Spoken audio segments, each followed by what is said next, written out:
Honnêtement, ça a été une sensation très forte. Surtout quand tu sais que le championnat il se joue sur le dernier match. Donc chaque équipe attend un peu le résultat de l'autre. Tu essaies de te renseigner, savoir ce qui se passe à côté. Franchement, c'était une grande sensation. C'est vrai que le match il s'est arrêté avant et quand on est rentré, on a vu que l'Espérance a marqué à la 97e minute. C'est vrai qu'on était un peu déçus, mais bon, après on a fait une très bonne saison, tout le monde était content. Alhamdoulilah. Bien sûr, il faut avoir une certaine satisfaction. Les saisons comme ça n'arrive pas souvent. Et cette année, on a eu la chance d'avoir un très bon groupe avec un très bon staff qui nous ont beaucoup aidés, ils nous ont fait progresser. Donc forcément, les résultats, ils étaient là. Que dire de Fawzi? Honnêtement, un très grand entraîneur. Un très grand entraîneur. Beaucoup d'expérience. Je comprends pourquoi, bon avant je ne connaissais pas trop. Maintenant que j'ai pu travailler avec lui, je peux comprendre pourquoi les gens l'aiment autant.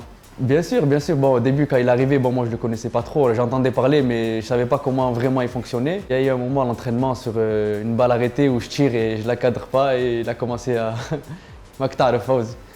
Bon, sur le coup, ça m'a un peu choqué, j'étais un peu énervé. Mais bon, après, avec le temps, 1 mois, 2 mois, je me suis habitué. C'est comme ça que j'ai pris le rythme. Franchement, quand l'entraînement il se termine, ça devient une autre personne.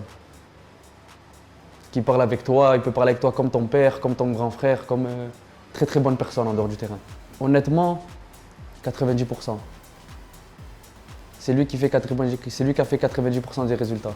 Bon après, je sais pas, on ne sait pas, peut-être qu'il aurait pu y avoir un autre entraîneur pareil avec de l'expérience, mais je pense que sans Fawzi, ça aurait été très compliqué. Je pense qu'il a fait notre force cette année, c'est la solidarité. On a été un groupe soudé dans les hauts comme dans les bas, parce qu'on a eu aussi des périodes difficiles. Et c'est dans ces moments-là qu'on a su rester vraiment soudés, et on s'est tous serré les coudes, et c'est ça qui a fait notre force cette année. Bien sûr que Fawzi a l'a fait, parce que la préparation qu'on a fait avec Fawzi, elle a été très compliquée. Très compliquée. On a vraiment travaillé.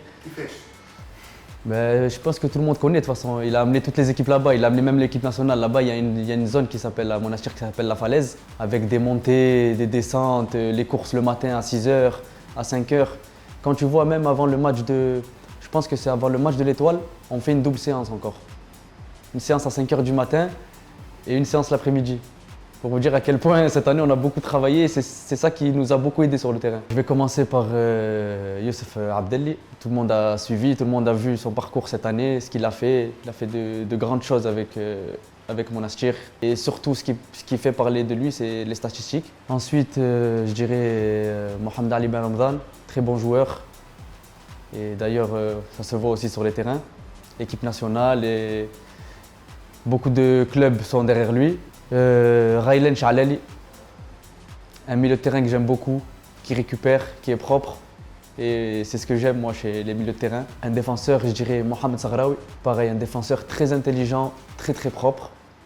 C'est ce qu'on demande actuellement dans le football moderne. Et en 5e joueur, je prendrais Neder Randel. Pareil, défenseur propre, intelligent.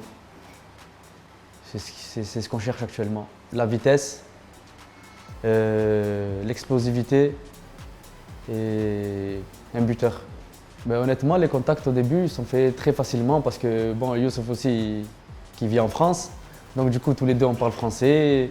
Dès le début, nous deux ça a accroché, on est devenus de très bons amis et forcément sur le terrain ça suit. Qui s'énerve très vite.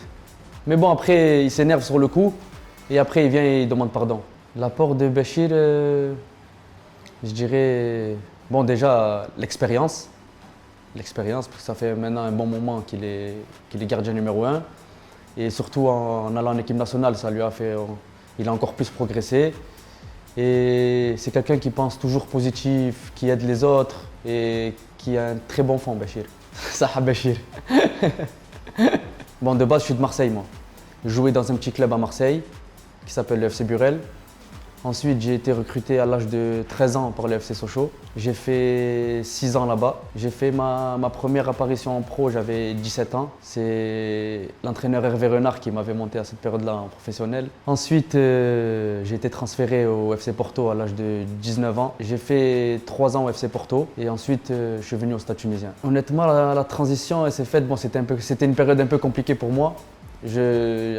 Porto me proposait de renouveler, mais il y a eu un peu des problèmes avec certains agents. Donc du coup, ça ne s'est pas fait. Ensuite, j'ai attendu, j'ai refusé certaines propositions et le mercato, c'était fini. Du coup, j'étais joueur libre. Il restait que la Tunisie qui était ouvert encore jusqu'au mois de septembre. Et de là, il y a un agent qui m'a contacté ici qui était lié directement avec le président, Jalal Ben Aissa. Et c'est comme ça que ça s'est fait, c'est comme ça que je suis venu au Stade tunisien. Honnêtement, au début, quand je suis arrivé, bon, c'était un peu compliqué, je ne connaissais pas le championnat, etc. C'est un championnat qui est beaucoup physique, où il n'y a pas beaucoup d'espace, c'est pas comme en Europe. Ensuite, je me suis adapté et forcément, sur le terrain, ça a suivi. J'ai fait quelques bonnes performances et ensuite, pareil, vers la fin, il y a eu un problème avec le président parce que je ne voulais pas renouveler mon contrat, etc. Donc j'ai moins joué, c'est ça qui a fait que mon rendement sur le terrain a un peu chuté. Et voilà, ensuite il y a l'US Monastir qui est venu, où le transfert s'est fait. C'est comme ça que j'ai fini là-bas. Honnêtement, Yassine Chikhaoui, c'est un joueur que je suivais, bon j'étais petit déjà. C'est un joueur que je suis depuis petit, un joueur que j'aime énormément niveau qualité. Quand tu le vois jouer, bon, personne, je pense, niveau qualité, ne peut pas aimer Yassine Chikhaoui.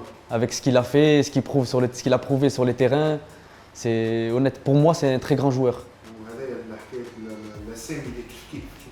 Honnêtement, pour les familles, bon, on m'a beaucoup demandé si on était de la même famille ou pas. C'est une question que je ne peux pas répondre parce que moi-même, je ne le sais pas. La famille Chikhaoui, c'est une très grande famille. Tous les jours, j'ai des gens qui viennent, qui me disent « je suis ton cousin, je suis un tel », mais je ne sais pas. C'est une très grande famille, les Chikhaoui. Bien sûr, tout est faisable dans le football. Quand on voit maintenant qu'un joueur, en 6 mois, il peut passer d'une division 2 à jouer la Champions League, maintenant, le football, il a changé. Il suffit de faire des bonnes performances, de donner le maximum et ça va très vite maintenant. Est-ce que tu as un objectif? Bien sûr que porter le maillot de l'équipe nationale, c'est un objectif, bien sûr.